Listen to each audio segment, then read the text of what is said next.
Are we starting this already? Emily, come join us, be social. Okay, but I don't look nice. It's just like being with dummies. Problems like anxiety and depression are more common now than ever before, and services in the UK are simply not equipped to offer aid to those in need. Not only are we undereducated about what mental illnesses are and how to combat them, the social stigma surrounding the topic is preventing people from getting the support they need to overcome their illness. People with depression are not lazy. People suffering from OCD are not insane.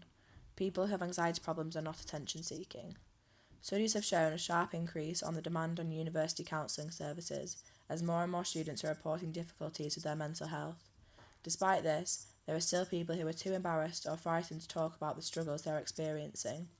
Speaking about our problems is a well-known way of beginning to come to terms with them. It is important to share with family and friends who can offer emotional support. I brought together a group of my friends from the Glasgow School of Art to talk about our experiences.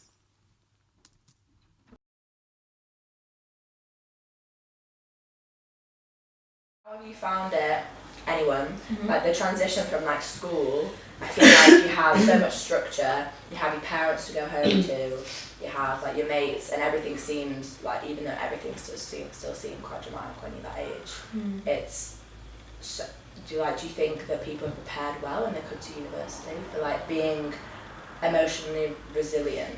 Because my mum is a GP and she said that a lot of the time people come to her thinking they're depressed, but depression is actually like a mental illness. But a lot of people have stages in their life when they are depressed, but they don't have depression. It's because something's happened and it's a natural reaction. And she thinks there needs to be more education in building emotional resilience. If that makes sense. I'd say so. Because when you're at school and stuff, you're like just being fed from your parents and stuff, and like because you always have someone to be like, oh. Yeah. The thing is, I think what I felt is that because when I was at home, you're not like sheltered, but you have other people's opinions to guide you into believing certain things. And then it was like, or you can be very much influenced by that if you want. And then I remember because obviously I was dealing with how my friend had died like the year before, and when I was at home I was like, oh, this is really stressful, but I was focused on other stuff. And then when I moved to uni, that all of a sudden, like I actually, you remember, like everything caught up with me all of a sudden, and then like because I had all this time on my own, where you're in your own space and you had that own direction, and then all of a sudden I was like, no, I haven't. I realised I hadn't dealt with anything that I was actually processed. No, and then I started like really contemplating death as a thing, and then it was really weird because then it was like being at an art school as well, and then you hear about all these people that commit suicide, and then I got really fearful, like what if I ever get to a point where I want to commit suicide, even though I didn't and I wasn't depressed, but I was like, oh my god, what if I get to that point where I am depressed? And it was like really stressful, and also you had it's just also you had complete control over everything you were thinking and feeling, and anybody else that was listening to you was an outsider. And so it was like they were getting to know you as who you wanted to be instead of who you had grown up to be. So it was really interesting, and also like you were forming people's perspective of you instead of changing your ways to act to other people's perspective. See, the thing I found toxic was the fact that I was moved out and I had control over everything, but I used that as control as a way to like, oh, I can control how much I'm eating, which just spiraled into having quite a bad eating disorder because I just didn't have the outside influence of my mum being like, no, you need to eat more than that. And I had the control of like being able to go to the gym without having mum being like, you've already been like every day this week or something like that. And then there's also the control to be alone, really, because like you all saw that I was in my room a lot, but what control do you have over that? And that's the thing, it's also like you don't know someone as well. And it was like, even though we knew that something was wrong and you knew that we knew that something was wrong, like no one talked about it, and it was like this it's like this line you don't want to cross, but you also like, actually what if I am really wrong and then I do say something and then that does actually trigger something else? I think in general you hid it more than... I don't think I hid it very well, but I was just very good at... Everyone knew what was going on. Yeah, I was just very good at not being physically there. Yeah. Do you know, I think that's quite interesting though, that even then when you're getting to know people, obviously you don't want to tell everyone your life story when you don't know them that well, but the whole, like people feel like they have to hide it, they can't put it on other people. Whereas like if someone had a broken leg everyone would be like, oh, fucking hell, I broke my leg. Do you know what I mean? But like, and they would allow people to come round and make them tea. They'd allow people to help them up the stairs. But I think there's this huge stigma around mental health. Yeah, because we do quite like to make a joke out of it, within reason, with each other, not on other people. What about me? No, like, we don't find it funny that we've got mental health issues, but we do take the piss out of it just because. Yeah, It like, makes it will be silly shit like, it will be like, Chloe, do your dishes, and I'll be like, no, I'm mentally ill, I'm too tired, Yeah. can't do it, and then it'll be Or like... I'll be like, Chloe, can I have your last biscuit? And she'll be like, no, I want it. I'll be like, but I have an eating disorder. I'm recovering. So stuff like that. I think that's our way of making it lighthearted though. Yeah. I've had it a few times that people have been like, you can't say that, that's offensive about stuff to do with like OCD, and I'm like, but I have it. I mean, I know that doesn't mean I have free reign on being like, I can say what I want because I'm mentally ill, but it's just being told by someone that I can't say stuff because it's offensive when I'm the person it would be offended by. And like, there's that person when he was like, oh yeah, like, I just definitely have OCD, and we were like, oh yeah, why? And they were like, oh, because, you know, like, I just always want to, what was it, like, I always want to rearrange the pans or something. No, I it was want to like rearrange the whenever fridge. like I finish my dinner, I just have to wash the dishes and put them away. Oh my Yeah, and then we were like, can you not? Because obviously, yeah, talking about OCD fine, joking about OCD because you want to clean the kitchen. And I think it's just like, it hit a nerve for some reason because he really wouldn't let it go. Oh, really? And I don't know what it You was. kept Like, arguing, normally saying- people would be like, oh my god, I had an anxiety attack, and I'd be like, oh yeah, haha, whatever. I think You it was did, just but the cool. point that I was But, like, like, it's that so was just- convenient that you just clean the dishes, whereas my OCD meant that I would be washing my hands Yeah, for and he just wouldn't half let an it hour at a go, time would until he? they were bleeding, and your OCD would keep you up at night, turning on like. And he was OCD like is, making a joke out yeah, of OCD. OCD and isn't it's like what was having it? a neat desk and Literally having a just neat. like- It's so detrimental. Like one of the girls, someone I know, like compulsively pulls out their eyelash and eyebrows.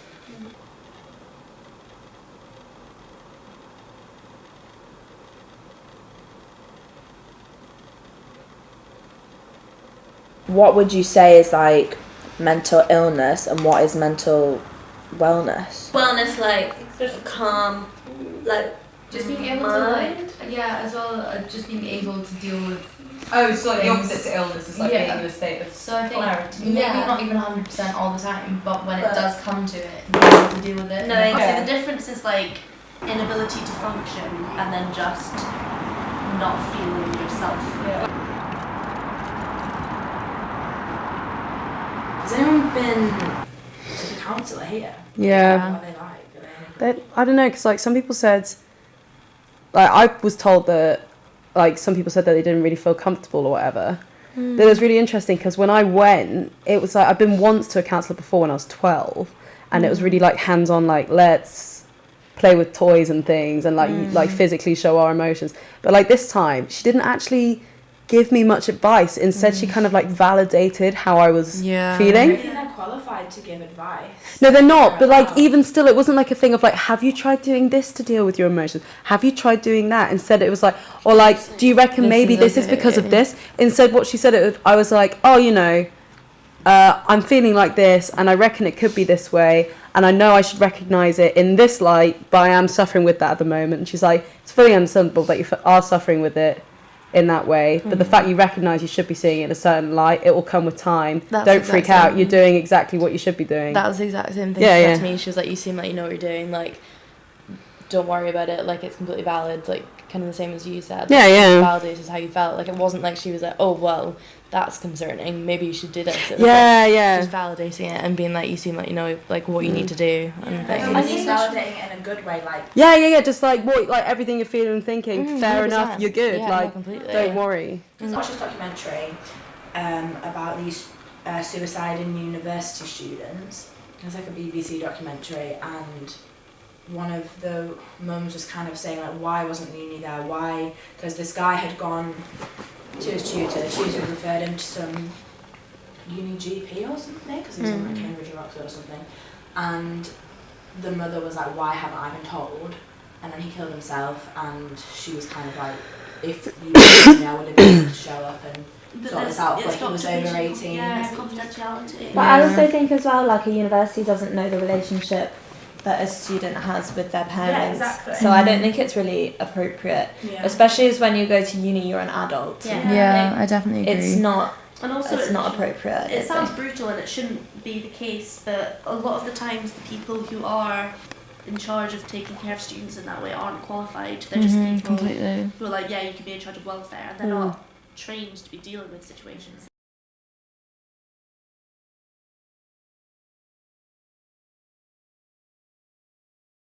Any of you guys ever, when you got to uni, were you just like, oh my god, I'm getting really anxious, getting really depressed? I had like such a shit year last year.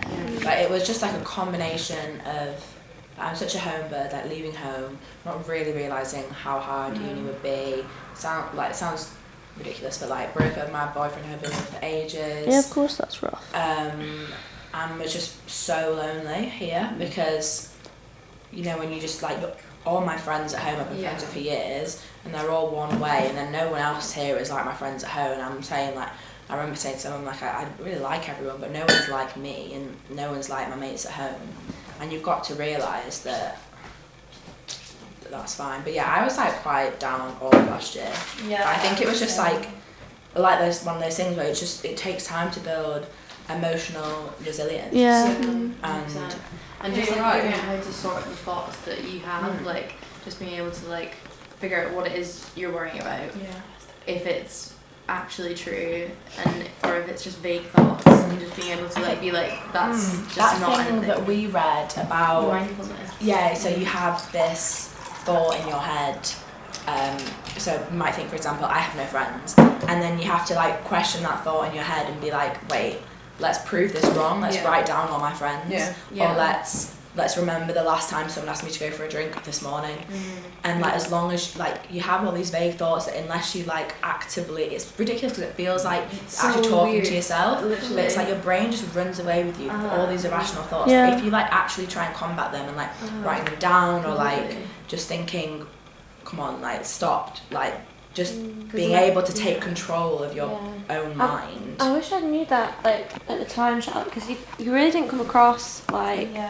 And But I you think occasionally everyone say does that. Yeah, you're you always don't really get told sociable, it. always like trying to talk to people. Like I It was is- always quite impressed it's with so how together you sometimes look. Yeah, it sounds really morbid, but it's so comforting knowing that other people feel the same, even when Yeah. from the outside they look like they're having a great time. Yeah, Yeah, definitely. but that happens when everyone goes to uni, everyone is finding it hard, and everyone's having such a good time, and it's because you don't feel like you know don't- people well yeah. enough to Yeah. talk to them about it. I think as well, another problem coming to uni is Yeah. you don't realise the drugs.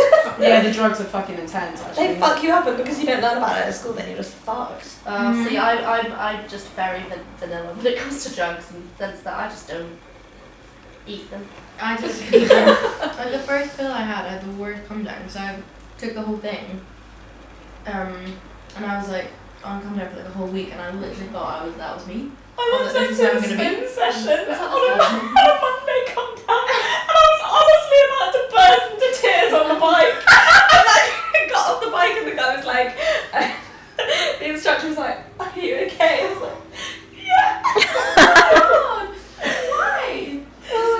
Because I was just like trying to get some serotonin pumping again. Yeah. I think like drinking in general as well though, like if you drink gin the next day, like you don't realise it when you're tired, when you're hungover, when you're do you think if I'm speaking really loud or like it's just it's horrible, and you're by yourself and you have your mum to be like, do you want a cup of tea?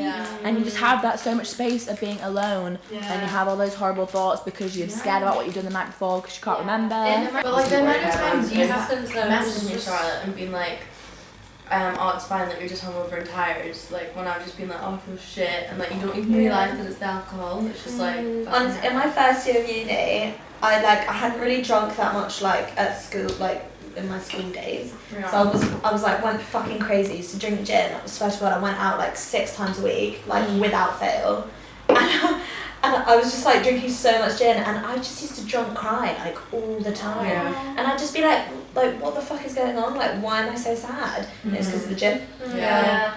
This beer fear thing all of a sudden at the moment. And Well, it's like yesterday, so right, I literally went for dinner with Rosie and Alex, and then I went to a gig, and there were like 3 of us there. I had 1 beer, really chill, and I just like all of a sudden woke up in shock this morning. I was like, oh my god, where was I last night? Did I do anything really embarrassing? Oh my god, who was I with? Like, where did I go? And I just had like no memory. And then it came back, and I was like, oh no, it's fine. I just had a beer and went to a gig. But like more beer feel. Yeah, I can't like. believe I never everyone's had really this. get that. I thought like it was mostly.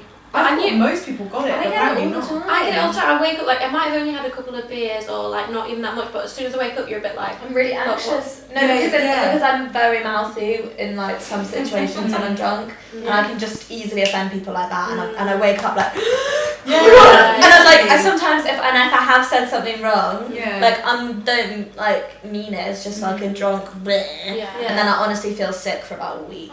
Literally, yeah. It's like a gut feeling. Doctors, I think, just must find it so difficult because I feel like everyone's undereducated about mental health issues. No, definitely. Because Doctor- depression is used sort of like as an emotion rather than people like say, oh, I'm depressed today, and it's not. Depression isn't feeling sad. It's like a chemical imbalance in your brain. It's not a feeling. And I think, like, because obviously I spoke to my mum about it a lot, and she really, tries to do as best she can. But there are people who come in who just have misunderstood and don't maybe have family support, friend support, maybe support from their jobs, from like unis, whatever they're doing, and they then no doubt that they're really sad and maybe in a lot of pain, but maybe haven't quite accepted the fact that they're not clinically depressed. They have they've gone through something. They're having an emotional response. Having a But- sad time. But then that doesn't make it okay. I don't think doctors or counsellors or therapists should assume that that's what's happened to that person who's come in. I think they always need to assume. Yeah. Do you think that's what they do? Do you think they just assume with everyone? I think I've heard I think through it's a so mix of many both. people. But it's they give out antidepressants so easily these days. Yeah. Because like I know so many people who will go in, describe their symptoms, and doctors will go, yeah, I think you're depressed, take this. And when you take antidepressants but you're not taking any kind of steps to like It's like a plaster. like isn't yeah, it? it's not taking any steps to resolve what's causing the problem, what's upsetting you, then you've just got like, because basically antidepressants work by, there's like a chemical leak in my brain, I think, and I'm losing serotonin, so by taking the antidepressants I take, it sort of blocks those holes, which means I can reabsorb serotonin, which gets me at a better like state of mind to then be able to be like, right, what is my actual struggles here, how can I combat that? Whereas adult version of therapy, I suppose, and literally all she did would just be like, so what's going on with you? And I would talk for an hour without any kind of like having to clarify myself, any word that would come off wrong. I didn't have to be like, it's not a big deal though, I'll be fine, it's just something that's bothering me at the moment. I could just talk to someone who's completely impartial. Is that better? I think so, because as soon as you say it all out loud, it does take it away, and I could say stuff without worrying that I sound over dramatic or crazy. To someone without having any judgment or anything, and it's kind of just like, this is how I'm feeling, but actually Yeah. if I think about it in this way, this kind of like solves it, and it just like makes you think about it in different ways. And I've had it though, like. There you go. I've had it though before where it's like, if I was like, I remember once I was like in a really shit place, and I literally just like wrote down, I made like a massive list of everything that was wrong. yeah, I was like, I hate this, this is happening, blah blah blah. And I like just had it like on my phone. And that is just like so negative. Because I would look at it and be like, oh fuck yeah, like that is all wrong. Fuck. Do you know what I mean? Because normally you hear people doing that, they're like, oh my god, I feel so relieved. Like, I'm like, It was fucking horrible because I had it all written down, like every single thing that I thought that was like going on and that like But I thought could you that was have wrong. could you have written solutions? yeah, that's what I do. I could have done, but I don't think I wasn't in the mindset Yeah. to have written Yeah. Maybe if solutions. you've written it on paper, it sounds ridiculous, but like that thing that.